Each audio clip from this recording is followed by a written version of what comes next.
Criterio. Una entrevista de Mix de Medios.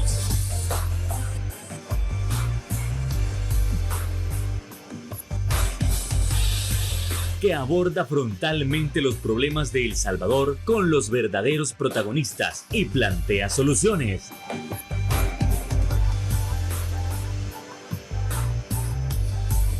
Criterios. Hola, ¿qué tal? Muy buenas noches. Sean todos y cada uno de ustedes bienvenidos a una emisión más de Criterios en este 22 de agosto. Es un nuevo viernes de análisis político para poder tocar, para poder profundizar sobre esos temas importantes que han sucedido en la semana y que tanto se estaba hablando a través de las redes sociales. En primer lugar, el primer punto tiene que ver con el Ministerio de Educación y las directrices de parte de la ministra, porque mucho se dice si esas directrices permiten el fortalecimiento de la educación, si solo permiten el fortalecimiento de la disciplina, si son cosas que ya se habían dejado de hacer. Y además, este momento de analizar la creación de la Red Nacional de Hospitales, pero darle otro enfoque, darle una perspectiva política tal cual y saber si esto va a beneficiar a las y los salvadoreños. Para ello tenemos en el estudio a nuestros invitados. En primer lugar, le damos la bienvenida al comunicador social, Franklin Martínez. ¿Qué tal, Franklin? Un gusto, buenas noches. No, un gusto, feliz viernes y bueno, inicio de fin de semana. Aquí siempre listos, tratando de reflexionar, tratando de desfragmentarme un poco la cabeza para entender tanta cosa que está pasando.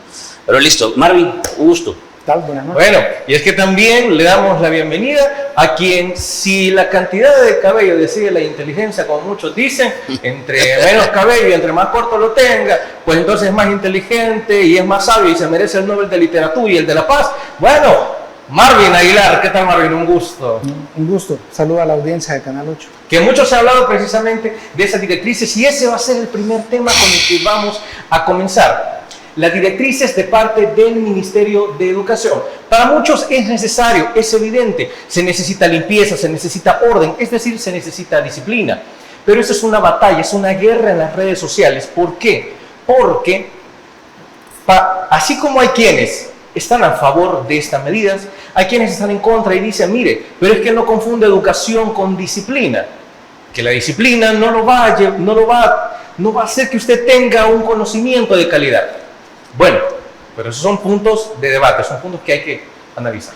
Marvin. Yo quisiera comenzar diciendo una cosa importante. La disciplina para el ser humano es necesaria. Vale. Pero la disciplina es un valor. Y los valores se aprenden en la casa. Hay mucha gente que dice que no debe de haber educación sexual en las escuelas, porque si un profesor le enseña sobre sexo a los muchachos, es entusiasmarlos, animarlos a que tengan sexo. Y dicen que la educación sexual la deben de dar los padres. La disciplina se aprende en casa. ¿A qué edad debe de ir un muchacho al sistema educativo? A los 7 años. Pero en El Salvador van a los 3 años, a los 4 años, a los 5 años. Y yo he escuchado en el debate que se dice que la disciplina que la señora ministra ha llegado a imponer con uniforme militar es lo que necesitan los muchachos. Vamos, disciplina necesita un diputado para no abusar del poder y comprarse propiedades, como también necesita un muchacho en la escuela. Entonces, disciplina necesitamos todos. Entonces, pero la disciplina es un valor que se aprende en la casa y lo enseñan los padres, como la educación sexual. No es responsabilidad del maestro disciplinar a los muchachos, como tampoco lo es enseñar la educación sexual. Pues sí, así dice la gente, ¿no? En las encuestas. Vale. ¿Qué es la labor del maestro? Es educar. Claro, el muchacho ya llega a la escuela con valores, disciplina o antivalores, fe, digamos estudio, esfuerzo, que son otros valores. Ya llega porque en la casa le han enseñado a eso. Y lo que hace el maestro es fortalecer esos valores. Y es más, en la tradición pedagógica hay un valor para cada mes. El sistema educativo suele a veces tener, en cada mes va a desarrollar los valores. Por ejemplo, en septiembre se desarrolla el valor civismo. Sí.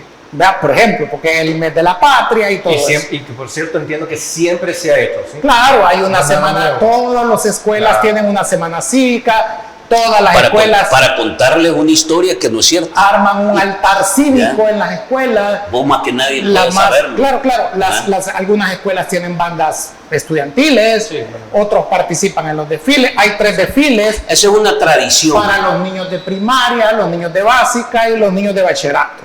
Es decir, una tradición. Entonces eso se promueven ya los valores, pero es que los valores los aprendes en la casa. Y por eso es que debes de ir, la edad correcta es a los 7 años para ir. Porque ya aprendiste de los 0 a los 7 cómo bañarte, cómo limpiarte cuando vas al baño, cómo llevarte con los niños, cómo ser empático. Porque mira una cuestión tan interesante que lo hablaba con algunos psicólogos. Y es esto. Es posible que vos a tu niño le digas, se llama Diego, pero en la casa le decís Dieguito. Y Dieguito para allá y Dieguito para acá. Y Dieguito llega a la escuela.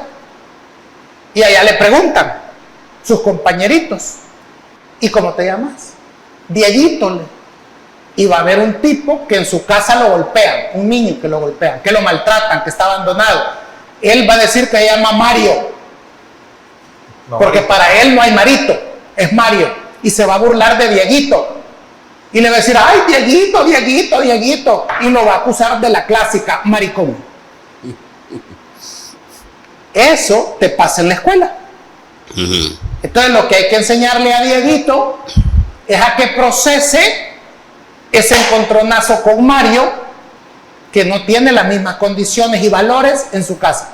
Y hay que enseñarle a Mario también a procesar la violencia de la que él viene, del hogar en el que él viene.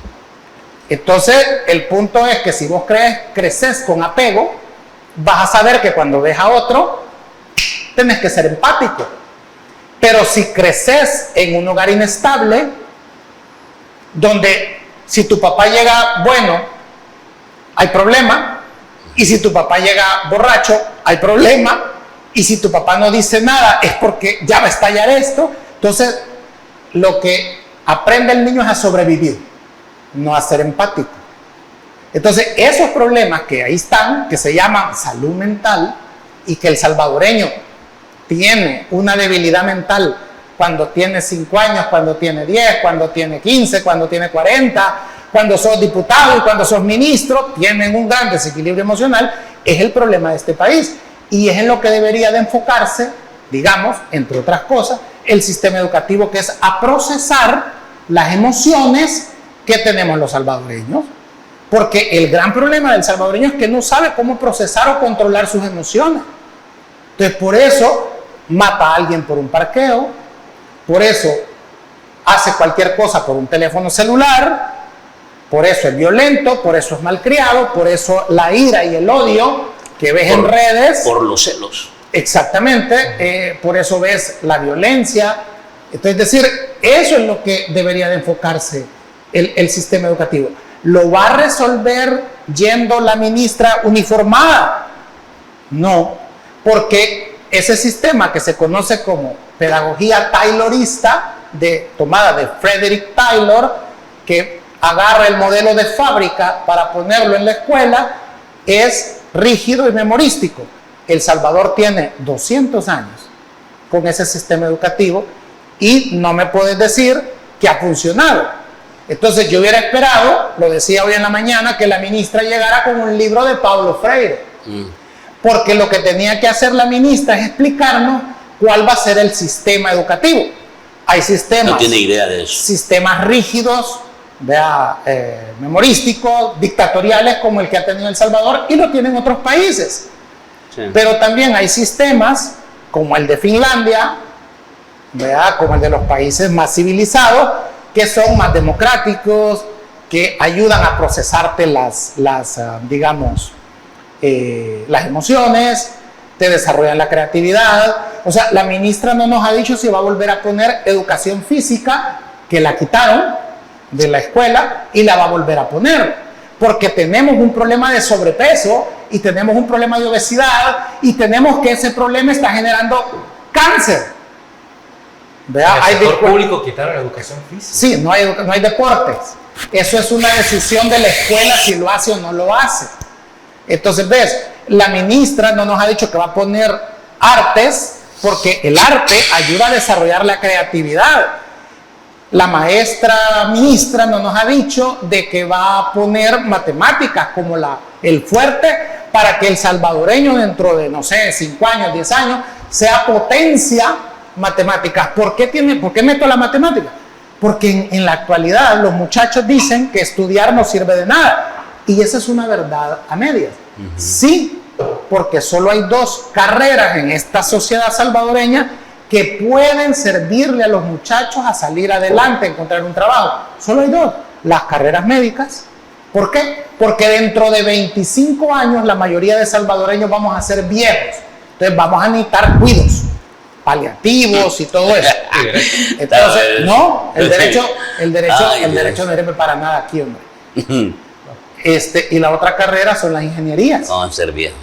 Y las ingenierías demandan que conozcas matemáticas, que conozcas física. Entonces, ¿ves? Entonces, yo hubiera esperado que la ministra anunciara que vamos a crear genios matemáticos, porque la lógica matemática te ayuda a que tengas raciocinio, a que tengas un pensamiento crítico. ¿El problema de las computadoras en las escuelas ha servido para algo? No.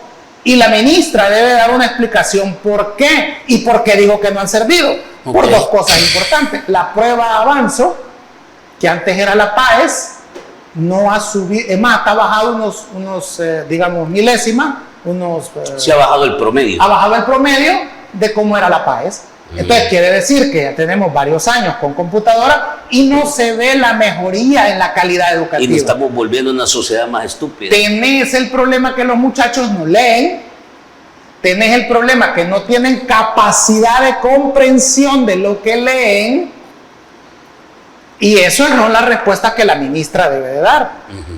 Entonces, que no las da, o sea, ¿por qué no te habla de esto la ministra? En un programa que lo haga en Canal 10, pues, y no tiene que ir a donde le vayan a hacer preguntas comprometedoras. Porque esa no es su área. Porque eligió ir con camuflaje a las escuelas, cuando además ella es médico y pudo haber elegido ir con gabacha de médico. El médico cura, el médico sana, el médico te ayuda a vivir. El militar anda un arma. Y ella decidió ir así, a sabiendas de que incluso viola la ley, porque ella, desde el momento en que fue juramentada como ministra de Educación, pasó a disponibilidad. Ella ya no tiene que usar el uniforme militar. No es que deja de ser capitán, pero está en disponibilidad. No debe pedir la baja. No, la categoría es que ellos entran a disponibilidad. Según la Constitución, sí. No, es que la disponibilidad es la baja. Porque ella siempre va a ser capitán, no sí, pierde el grado. Pero el poder civil es superior al poder militar según esta Constitución. Por eso mismo. Y un militar no puede asumir el mismo rango del poder civil. Pero se llama disponibilidad. Ella lo sabe. Ella sabe que no puede ir. Ella sabe que no puede, siendo ministra de Educación, andar uniformada. Ella lo sabe. Vas a creer que no lo sabe. Lo que pasa es que se ha prestado al show de que creen que mandando un soldado al colegio, a la escuela, se va a acabar los problemas de indisciplina. Te voy a decir, y con esto cierro, qué es lo que genera o va a generar una nueva generación de delincuencia dentro de 10 años, 10, 15 años, que son la generación alfa, la que ahorita está entre los 0 y los 15 años. Lo que genera delincuentes en El Salvador no es ir con corte de pelo, a la francesa o Pato Bravo y ropa bien lustrada. Lo que genera delincuentes en El Salvador es la desigualdad. Y esa en el país ha aumentado. Hay más pobres en la actualidad que cuando entró Bukele en el 2019. En 6 años la pobreza, la desigualdad ha aumentado. Entonces, eso te va a generar dentro de 10, 15 años una nueva generación de delincuentes que no van a ser como los mareros. Va a ser otra clase de delincuencia, pero te la va a generar porque en la actualidad los bichos en el teléfono tienen acceso a saber todo lo que pueden tener. Y esa mentalidad te dice que te lo mereces todo. Pero lo que no le dicen es que esa bonanza que ves en el primer mundo es porque hay sistemas educativos que le permiten a la gente decir, no voy a estudiar, pero hallar un trabajo que le permite satisfacer sus necesidades y tener una buena salud, un buen sistema educativo, un trabajo, poder hacer familia, poder tener bienes y servicios y finalmente tener una pensión digna. Eso en El Salvador no se puede. Hagas lo que hagas. Y ese es el problema que el sistema educativo, el gobierno, no está atendiendo, que es la desigualdad. Bueno, con eso nos vamos a la primera pausa comercial.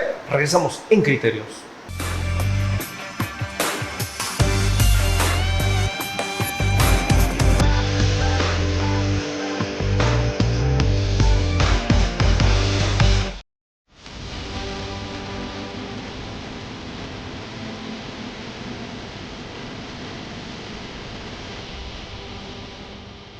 Nuestro compromiso, nuestra pasión, son algunas de las cosas que nos caracterizan como salvadoreños. Farmacia La Buena, la farmacia de todos.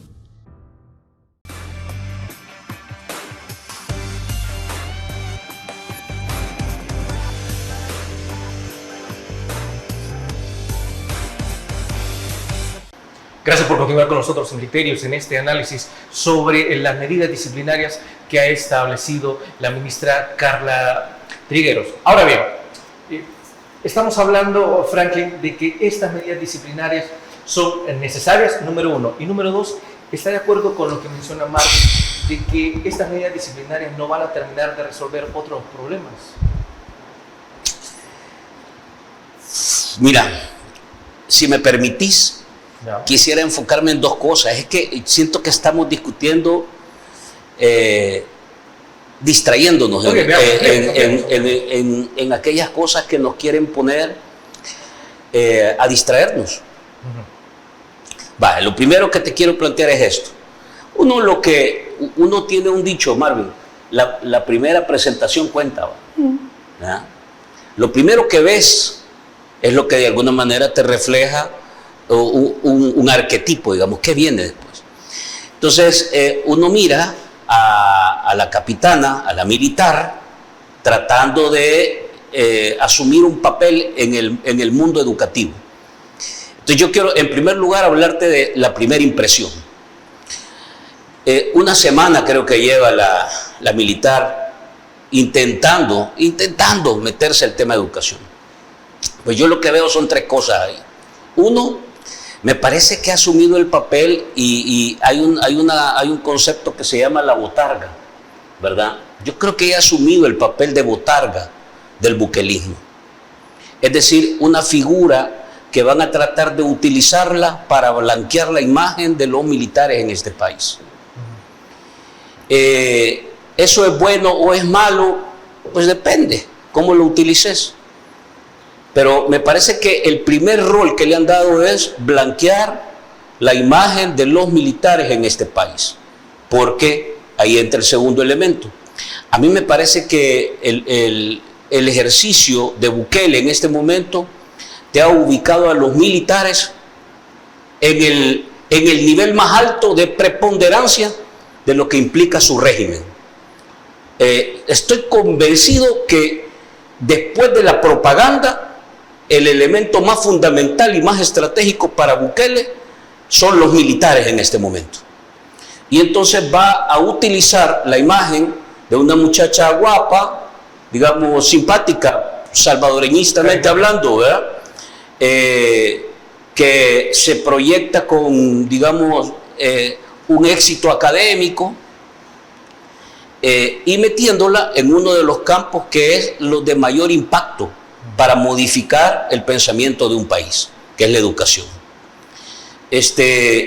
A mí sí me parece que este segundo componente que te planteo te ubica a los militares entrando en un campo que es fundamental para poder definir por dónde se mueve una sociedad, que es la educación. Militares y educación. El tercer elemento que te quiero plantear con esta presentación que nos han hecho, ¿verdad? No te he hablado de educación porque me parece que no estamos hablando de educación en el país. El tercer elemento que yo creo es que a mí sí me parece, y aquí te lo pongo, Marvin, estamos haciendo una regresión a las épocas militares, a los regímenes militares. Esto lo vimos con Maximiliano Hernández Martínez. De hecho, yo encontré unos afiches que se repartieron a los alumnos donde ya se incorporaban en parte de la currícula elementos muy concretos que tenían que ver con exaltar la historia militar, exaltar el papel de lo que hoy estamos intentando meter, la disciplina y el orden y la normativa y el cumplimiento de cómo se hace una cosa, cómo se hace otra, cómo te peinás, cómo caminás, cómo te sentás, que en el fondo simple y sencillamente es un adoctrinamiento. Es precisamente en la época de Maximiliano Hernández Martínez que se militariza el sistema educativo. Por eso, es una regresión. Entonces, 3 elementos te estoy poniendo de la primera impresión, que es importante. Una semana llevamos, o semana y media, creo yo. Entonces, para mí empezar a hablar de educación, que si la disciplina es la solución, eso es simple y sencillamente un tema que no vale la pena discutirlo ahora, porque no estamos hablando de educación. Cual incluso ese tema de disciplina genera preguntas. El corte de pelo, el uniforme, ya no va a haber cachiporros amanerados. Sí, pero no estamos hablando de sociedad. El 15 de septiembre, sí. Ya no va a haber cachiporristas con minifalda porque se utilizar a la mujer o ya se intentó eso también en el pasado. Pero es que hoy sí se puede hacer. Ya se intentaron. Pero es que hoy, ¿tú crees que si el gobierno dice que va a prohibir los cachiporros o las cachiporras? Puede ordenarlo. Puede ordenarlo. No, pero mira, y puede forzarte, sí. Sí, puede hacerlo. Pero la minería. Ojo lo que te estoy diciendo. Yo no estoy hablando de estas características, porque te diluyen. ¿Ves cómo te diluye esto? Si el tacón alto, si enseñas más pierna, si te pones un arito, si te pintas, si utilizas el pelo más largo, te diluye, te dispersa. Te distrae de los temas reales, Marvin. ¿Y si el tatuaje va a estar mal visto porque no va con el uniforme? Seguramente sí. Seguramente sí. Ahora, tatuados? ¿a dónde vamos? Al punto, al centro, mira. Entonces yo te dije la primera impresión. La impresión es que están utilizando la imagen de una mujer militar para tratar de blanquear al estamento del ejército frente a la ciudadanía, y lo están metiendo en uno de los sectores donde mayormente, o donde, digamos, estratégicos, donde podemos modificar el pensamiento de la gente, adoctrinar a la gente. Entonces, este ejercicio ya lo vimos.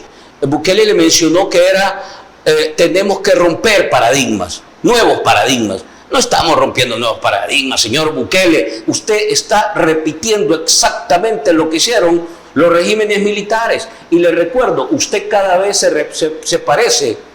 se parece más a Maximiliano Hernández Martínez, que por cierto es recordado por matanzas, ¿verdad?, sangrientas en este país, cuando ya el poder de la bota y la propaganda ya no funcionaba y utilizaba otros recursos. Estamos repasando la misma película. El segundo componente que te quiero plantear. Hay que recordar que la capitana no está estrenando educación desde el ejercicio de nuevas ideas. Ella es la tercera pieza, el tercer intento que está llegando desde el ejercicio de Bukele al Ministerio de Educación. Y lo que ha marcado los dos anteriores es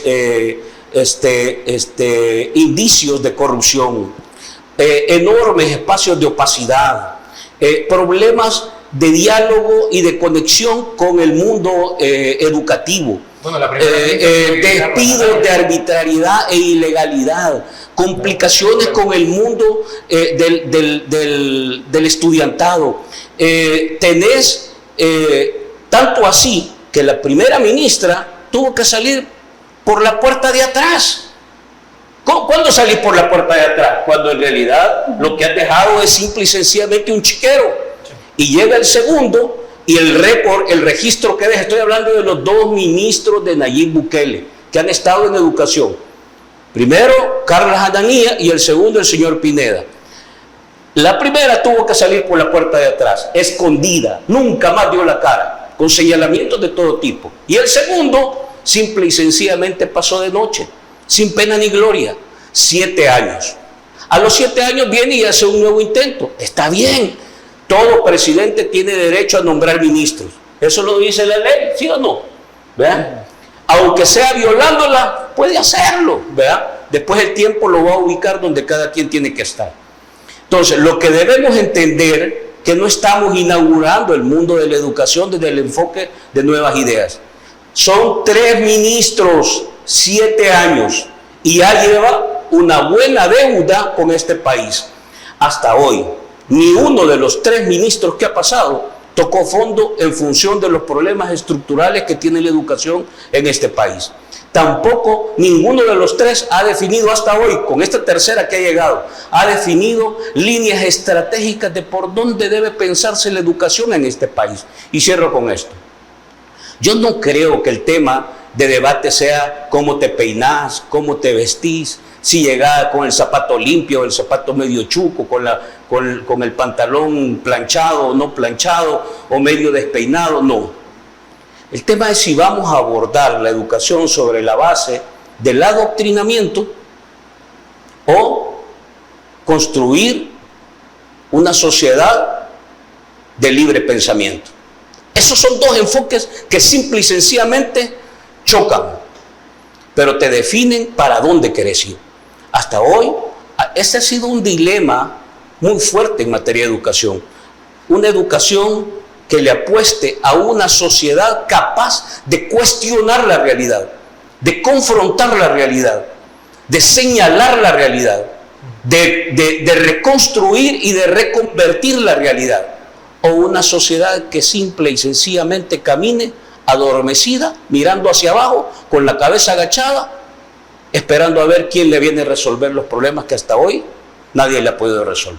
Bueno, con eso nos vamos a la siguiente pausa comercial y al regresar, Red Nacional de Hospitales.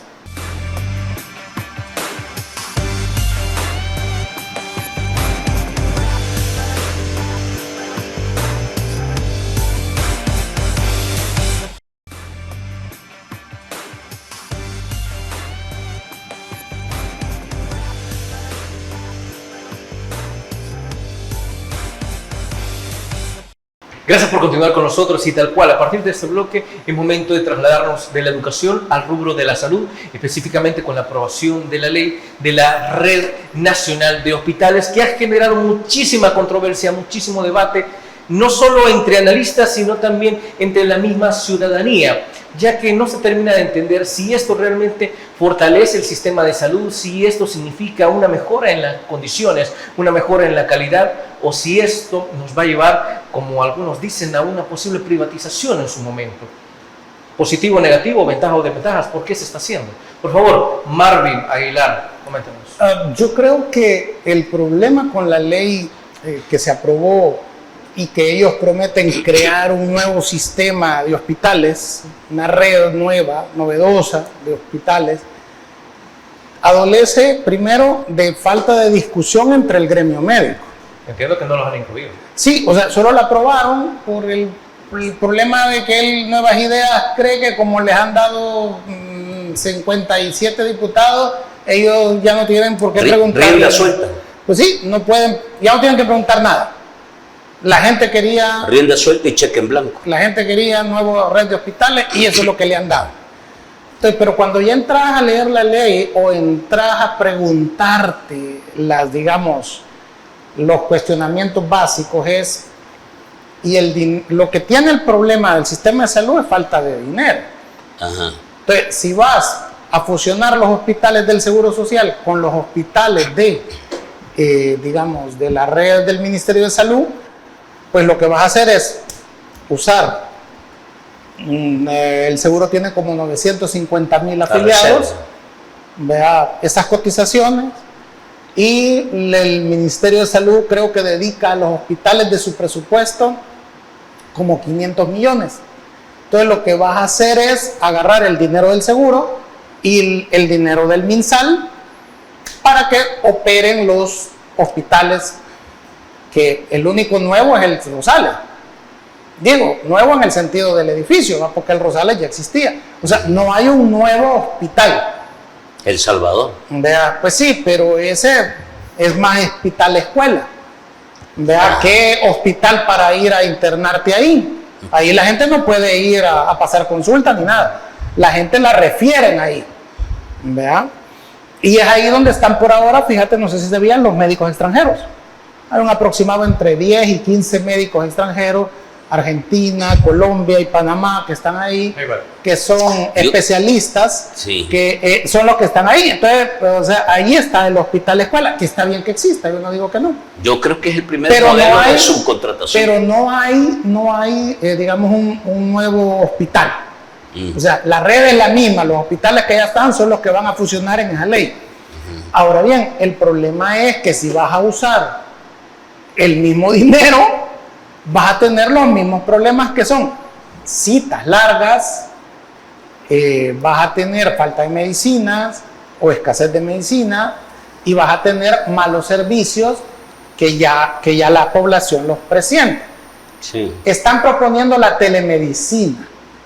Es decir, si yo me siento mal, voy a poder llamar, un médico me va a atender en un computador y me va a decir, mándeme una foto, mándeme un video, y bueno, pues entonces yo le recomiendo esto, y vaya dentro de una semana a que le den seguimiento ya de forma personal. ¿Verdad? No todas las enfermedades se pueden tratar así, por teléfono, no todas. Habrá unas que vas a necesitar ir. ¿Verdad? Entonces, y ahí veremos si aumenta el tiempo, o disminuye el tiempo para ir a la consulta que te va a dar el de telemedicina. Entonces, le están pidiendo a los médicos que exclusividad para trabajar. Es decir, que si firmas contrato con esta red, no vas a poder ejercer en lo privado. Todavía no se tiene claro si van a ser 40 o 60 horas, ¿verdad? Las que va a tener que trabajar el médico. El médico le están ofreciendo un salario de 2.500, 3.500. Es un buen salario, pero le están pidiendo exclusividad. Entonces, un cirujano, esos $3.000 se los hace en una semana. Si tú vas a contratar a un cirujano y le vas a pedir que no trabaje en lo privado, tendrías que pagarle como mínimo lo que ya le estás pagando a los médicos extranjeros que tenés allí en el Hospital El Salvador, que son como $5.000. Y como todo está en reserva, no sabemos si un especialista en Argentina, en Colombia, en Panamá, gana más de $5.000. Entonces lo traes, pero no sabes si le estás pagando las casas, ¿verdad? Porque ni uno de esos médicos extranjeros vive allá en la casa de Caleb Navarro, en Bellos Horizontes, en San Martín, o en la ex casa del presidente. En el Jute. No, pues menos en un cantón, ¿va? O en la casa del presidente del Banco Central de Reserva en San Bartolo. Todos ellos viven cerca todos ellos viven cerca de donde está el Hospital El Salvador. Entonces, ¿cuánto cuesta alquilar ahí un apartamento o una casa? Entonces, eso no sabemos si va con los 5.000 o si también les está subsidiando el gobierno eso. Porque un cirujano especialista en Colombia gana entre $10.000 y $20.000 mensuales. Entonces, si se ha venido de Colombia para acá, tenés que... Viene por condiciones mejores. Ahora, y hay seguridad que los médicos extranjeros que están aquí no están trabajando en lo privado, porque también tienen esa restricción, pero sabemos de eso.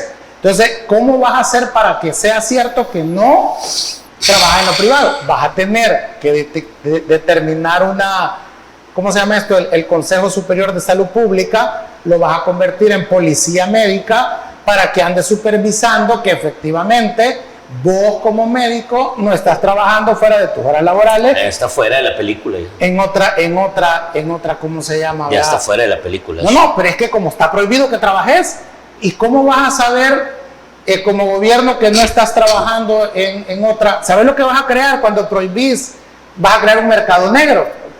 Entonces lo que va a pasar es que muchos van a ir a dar consulta su casa sin tener No, el rótulo. Pero iban a aumentar el precio porque No, lo que sucede es que vas a acabar metiendo preso. Mira lo que está pasando ya, cerrando un montón de clínicas. Sí. Llega el Consejo de Salud Pública, creo, y te cierra la clínica porque te hace falta no sé qué, o has No, violado tal y tal. eso no va a saturar más el sistema de Viene salud. la época de los curanderos aquí en el país. Sí, por ejemplo. La gente pues, va a ir a saturar curar más con el sistema de vecino. salud.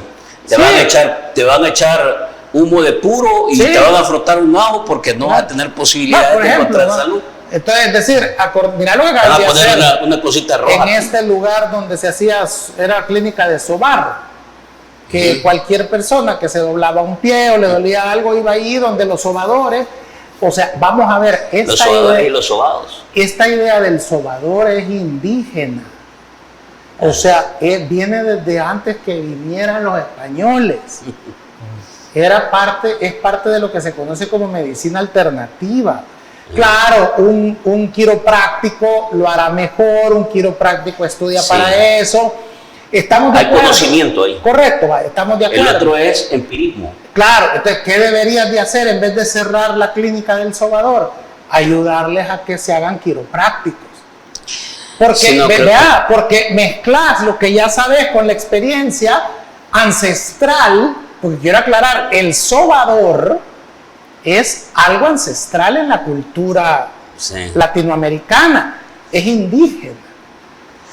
Mira, ¿verdad? Manuel, Porque el quiropráctico es occidental. Entonces, no le cerres el negocio. Sí. Vea, ayudarlos a profesionalizarse. Pero mira. Pero no, aquí la salida es, si antes no los metieron presos, ¿verdad?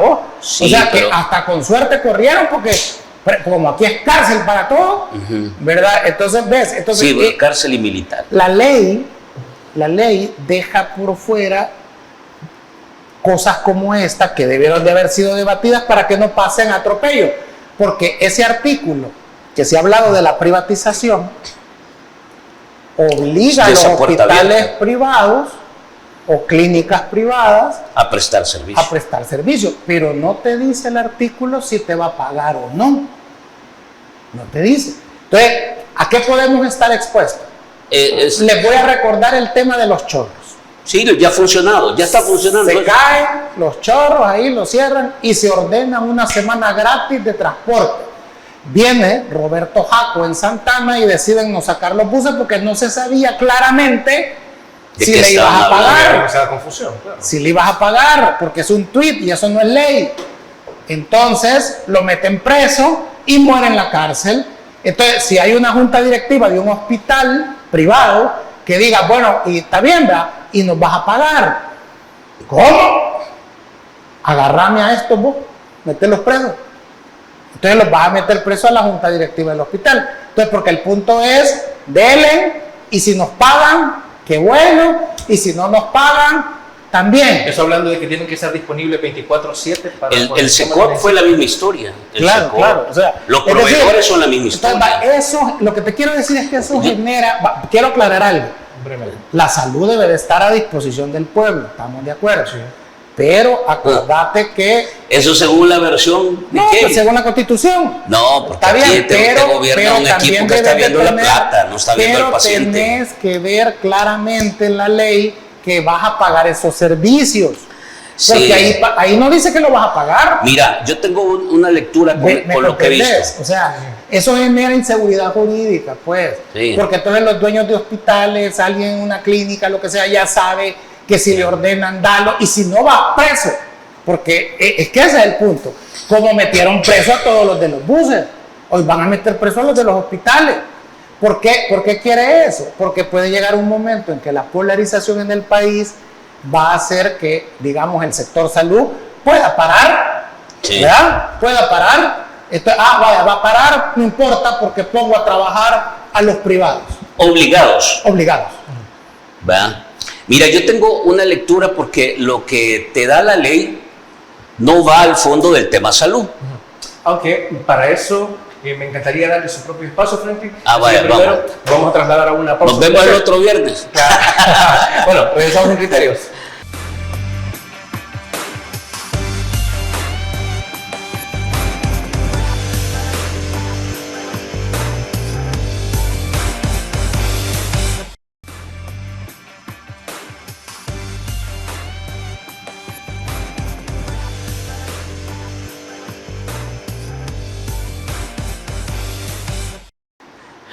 Muy claro. Vámonos.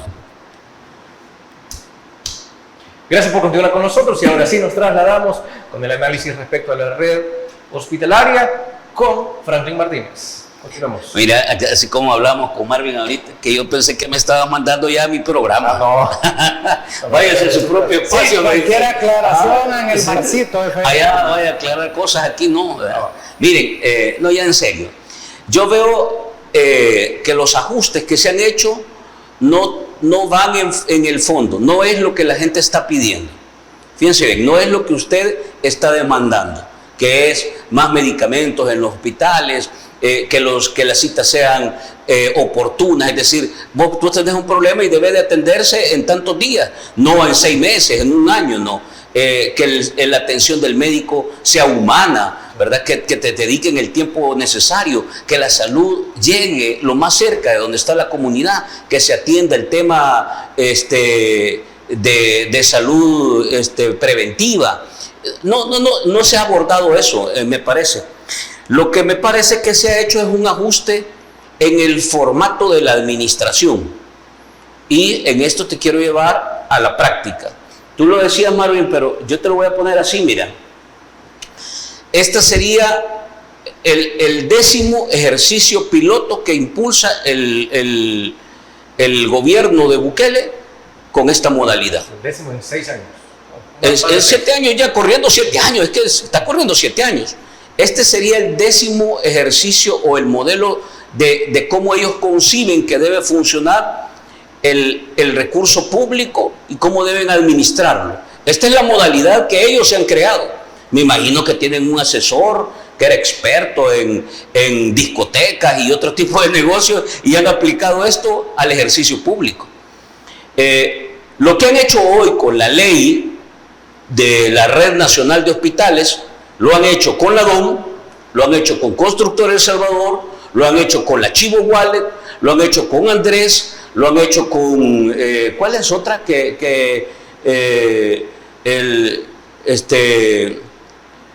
Bueno, hay varias más ahí. La distribuidora de energía, ¿cómo se llama? El Salvador. O sea, ahí tenés una amalgama de modelos que prácticamente repiten el ABC que ellos están instalando. Te voy a decir 4 o 5 características. Centralización de la gestión pública. Concentran absolutamente todo en la figura presidencial. Y desde ahí se pueden saltar las leyes, hacen lo que quieran, todo. La modalidad de esta te saca el tema de salud y te la pone en Capres, bajo la dirección de la presidencia, de la DOM, no sé quién más, pero es la modalidad que han creado en todo el mismo esquema, en todos estos procesos que han reproducido y que han generado fracaso. Segunda característica, opacidad absoluta. Todo funciona bajo reserva de información, uno no sabe quiénes son los que están en las presidencias, en las juntas directivas de estos espacios. Gracias al periodismo investigativo medianamente sabemos. No sabemos cuántos son los contratos, quiénes son las empresas, no tenemos el pedigrí de esas empresas, no sabemos cuáles son los negocios, los arreglos. Entonces, lo que nosotros hemos visto con la DOM, por ejemplo, funcionando en el tema de las 2 escuelas por día, es lo que vas a ver ahora en salud. Las empresas llegan a El Salvador, se inscriben formalmente y al mes ya tienen la capacidad de tener contratos de 8 o 9 millones de dólares. Bien, se los da la DOM, firma el contrato y todo, pasan 1 año, 2 años, la empresa no hace absolutamente nada de la obra, se pierde el dinero, la empresa se va y todos quedamos esperando con un montón de preguntas a ver quién responde. Exactamente la misma modalidad. Tercera característica de esto. Esto trata de saltarse todos los procesos administrativos que la gestión pública establece para poder transparentar la administración y el uso de los recursos. Se salta la LACAP, se saltan las contrataciones por licitación, las competencias, es decir, aquí yo contrato a las empresas porque son mis cheros, porque son mis primos, porque son mis familiares, porque por debajo negociamos. Ese es el mecanismo con el cual han venido operando. Entonces ahora esto lo están llevando a la salud. Estoy de acuerdo con lo que dice Mario. El gran problema con el que se van a enfrentar es que no hay plata.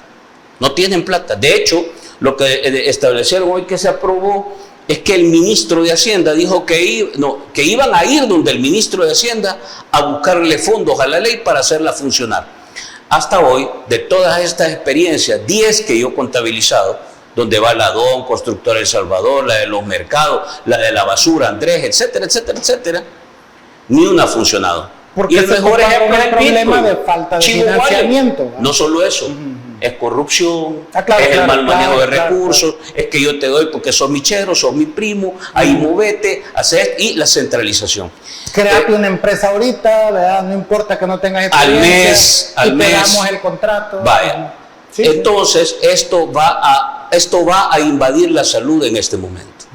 En el fondo, lo que viene es desmontar el sistema público en las áreas más delicadas, que es educación y salud.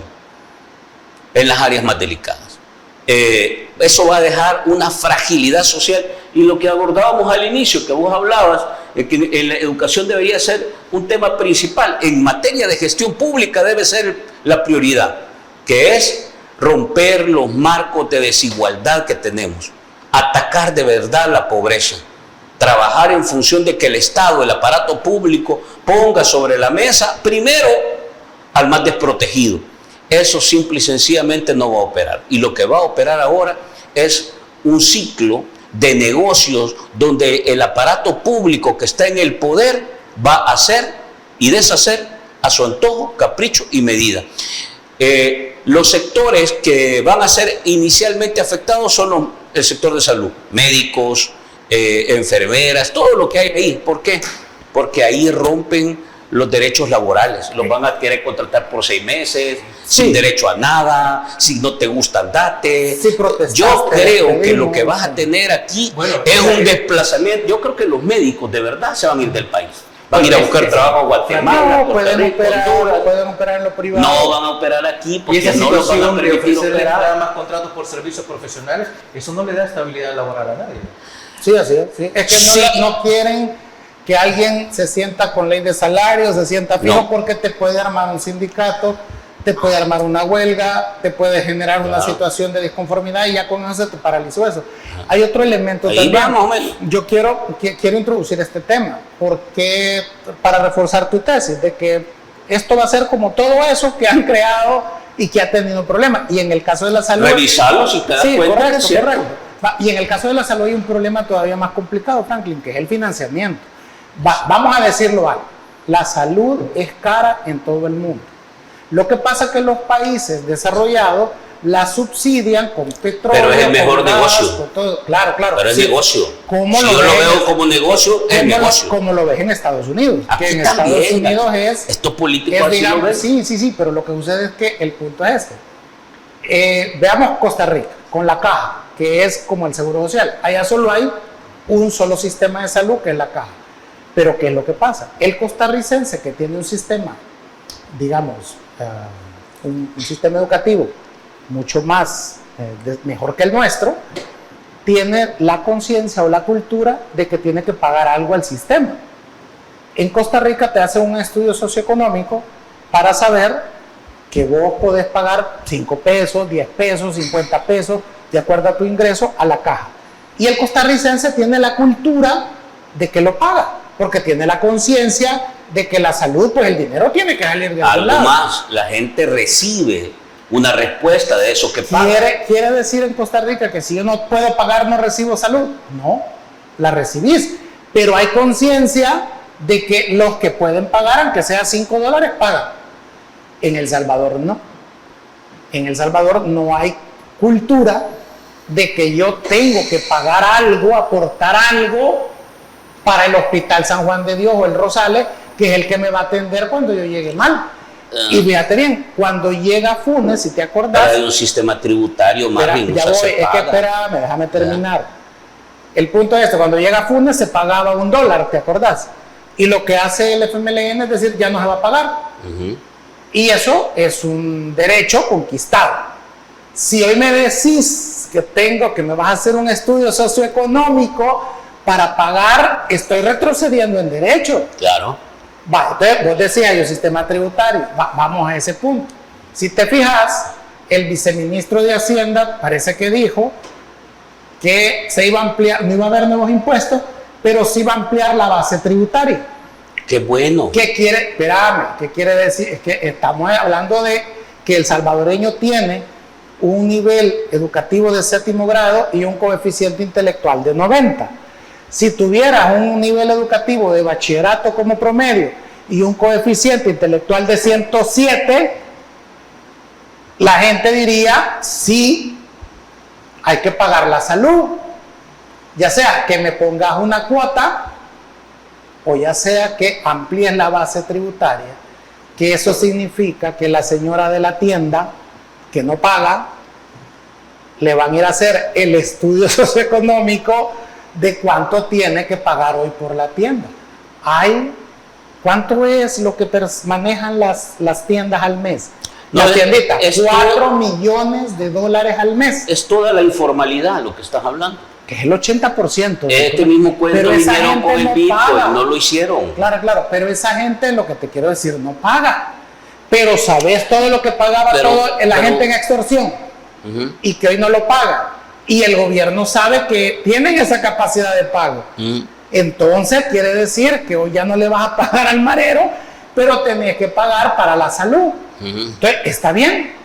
El problema es que el salvadoreño tiene la idea, Franklin, de que el hospital tiene que ser gratis, que yo no tengo por qué pagar. Los $300, ¿te acuerdas de la pandemia? Gratis. No hay nada gratis. El transporte, no, pero el mismo Tampoco gobierno. engañemos a la gente, no hay nada gratis, la gente paga por eso. La gente paga por un servicio de salud. No, espérame. El país paga por un servicio de salud. No. El país paga por contratar médicos. Y la semana gratis de bus. El país paga por eso. No me estás entendiendo el tema de la semiótica. El dinero, dijo que iba a haber una semana gratis de bus. Sí, pero eso no lo paga él. Y hubo. No lo paga él. No se mete la mano en la bolsa. Nayib Bukele le dice, hey, mira hermano, dame, me falta. Agarra el dinero público y lo paga con el dinero público. Ya lo sé, Franklin. ¿Por qué no le alcanza? Pero la gente no lo sabe. ¿Por qué no le alcanza? La gente sabe que le da gratis las cosas es que la gente, Franklin. No, la gente tampoco, no. O sea, nosotros tienen 7º grado de educación. Pero no tampoco a ese nivel. Mira, ¿cómo no? La gente entiende claramente conceptos como estos que acuñó Bukele y que ahora a él se los restriegan en la cara y a su partido. ¿Verdad? El dinero alcanza cuando nadie roba, decía. ¿Por qué no les alcanza el dinero ahora? Está claro, y no ellos mismos lo dijeron, pues. Y no les va a alcanzar. Ahora, si nosotros vámonos nuevamente, vos participaste en ese ejercicio, ¿cómo se llama? El Plan Cuscatlán. ¿Qué decía el Plan Cuscatlán en materia de política fiscal? Pues un montón de mentiras. No, en materia de política fiscal, ¿cuál era el centro? ¿Y tú crees que le va a poner impuesto a los ricos? Vaya, entonces ¿qué? ¿Por qué no dicen que no le quieren poner impuestos a sus compadres? A los jefes de Bukele. Por eso, porque el día que le pongan impuestos lo quitan. No, pues si son los jefes. ¿Quiénes son los jefes? Los dueños económicos de este país, los que siguen aprovechando y dándole órdenes a través del gobierno de Bukele a esos 54, 56 puyabotones que están ahí. Apruébenme esta ley para que me liberen las concesiones, no pagar impuestos, me den permiso aquí, pueda agarrar este terreno, pueda sacar de esta comunidad a las familias que me estorban, sáquenlas porque quiero poner ahí tal cosa, quiero hacer esto, quiero hacer lo otro, y háganlo rápido porque necesito que esto se mueva. Y ahí van los puyabotones, ¿ves? A obedecer las órdenes ¿de quién? De ese grupo económico que está siendo blindado y protegido. Las leyes en este país durante estos 7 años, y digo porque estos puyabotones simple y sencillamente son títeres ahí. No, claro. ¿Verdad? Las leyes que han aprobado, todas. Títeres que se benefician de dinero del Estado. Sí, pero eso por la práctica corrupta de este aparato político. Han comprado casa, que no tenían. Ojo, todas las leyes son para proteger al rico y se han convertido en la mayor amenaza del pobre. Eso es lo que han hecho esos puya botones que están ahí en la asamblea por usted. Han convertido a la ley en su mayor amenaza y han convertido a la ley en la mayor cobertura y protección de los ricos en este país. La gente está de acuerdo, Franklin. No. ¿Cómo no? Porque tienen 7º grado de nivel de escolaridad. Bueno, esa es una teoría que hay que discutirla con la capitana. Y cociente intelectual de 90. Hay que discutirla. Entonces, con la capitana. Fíjate bien, le quita impuestos a las fortunas de 2.000 millones. Le quita impuestos, o sea, 0 impuestos a todo el que invierta en el centro histórico. Le quita impuestos a todo el que haga un edificio de más de ¿cuántas plantas? No sé cuánto. Sí. Como 20 plantas, no sé cuánto. Entonces le está quitando impuestos a ellos, pero el viceministro de Hacienda está diciendo que le va a ampliar la base tributaria ¿a quién? A los pobres. Al jodido. O sea, le va a quitar impuestos, le está quitando impuestos a los ricos. Los va a trasladar. Y es que hay una cosa que hay que tenerlo claro, y ahí tiene razón el gobierno. Un nuevo sistema de salud, de red de hospitales, necesita pisto.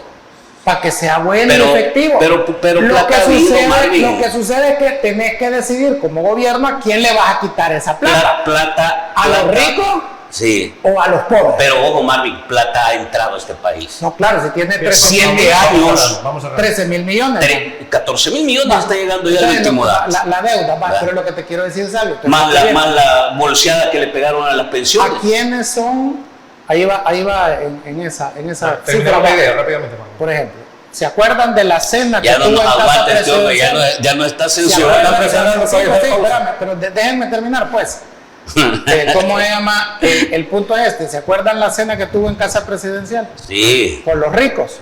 Con el señor de Pollo Gutiérrez. Vaya, que habló ahí, que dijo ese gran mensaje todo fascista. Esa gente representa el 0.002% de la población, porque son 160 personas contra 6 millones. Lo repito, 0.002%. Esa gente es importante, porque ese 0.002% lo puede quitar de la presidencia. Son los jefes. Por eso, pero lo pueden relevar del mando. Como decía aquel, el patrón. Entonces, la cosa es esta. Entonces, sí importa ese grupito. Claro. Los 6 millones no lo pueden quitar. No lo pueden quitar. Pueden. No, pero no están permitiendo todo esto. Pues. Es otra película. Claro, están permitiendo todo eso porque no entienden. Sí. ¿Verdad? Primero van a tener que entender, como el niño, ¿va? ¿Cómo entiende? O a la buena o a la mala. Pues sí, al niño vos le decís, no toques esa cacerola que está caliente. Y no te hace caso. Hasta que quema. Y la toca y se quema. Después le pones la cacerola y ya no la agarra. Tiene que quemar. Entonces hay que pasar por eso. Y ese es un proceso doloroso para ya está en eso el país en parte. Es ir a recoger cuando esto pase los pedazos de país. Sí, los chirajos dicen. Eso es lo que va a quedar. Vámonos a la pausa. El legado.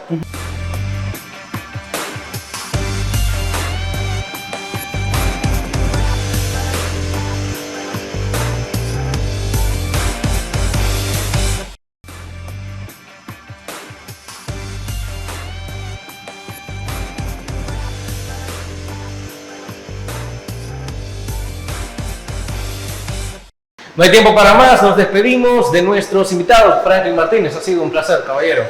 No, un gusto. Nada más pedirle a la gente, abran los ojos, traten de dudar de lo que están escuchando, ¿verdad? Pregúntense, ¿es cierto que esto va a beneficiarme o en realidad me quieren seguir bajando y estafando? Yo creo que necesitamos un pueblo que se pregunte más y que obedezca menos. Feliz viernes. Marvin Aguilar, un gusto. Siempre un gusto venir a Canal 8 para que nos silencie Pegasus y no nos oiga nadie. Bueno, es cierto eso, que nos silencie Pegasus. Clásico de los es que lo que pasa es que la gente escribe, pues yo no sé si es así, pero la gente, comentarios no vemos. Por ejemplo, en Oriente dicen, mire, se ha ido la señal de Canal 8 al aire. Sí. Entonces yo no sé si es el del Pacayal, la transmisora que tienen allá. O el Google. Vea, es que en redes Pegasus puede intervenir para que la gente dice en redes que no nos oye. que el programa está saliendo pero no se oye. Sí, cuando, sí, Eso cuando se está saliendo soluciona, ahorita, no eso se oye, se después sí. soluciona volviéndolo a ver. Sí, es cierto. A la segunda vez ya no. Ya no. Cuando se ve el reprise, ya no hay problema. Correcto, sí. Pero bueno, nos bueno. quedamos hasta acá. Amigos, amigas, se bien, gracias por habernos sintonizado una vez más. Recuerde, el criterio más importante en todo aspecto lo tiene usted. Descanse, feliz fin de semana. Criterio. Una entrevista de Mix de Medios.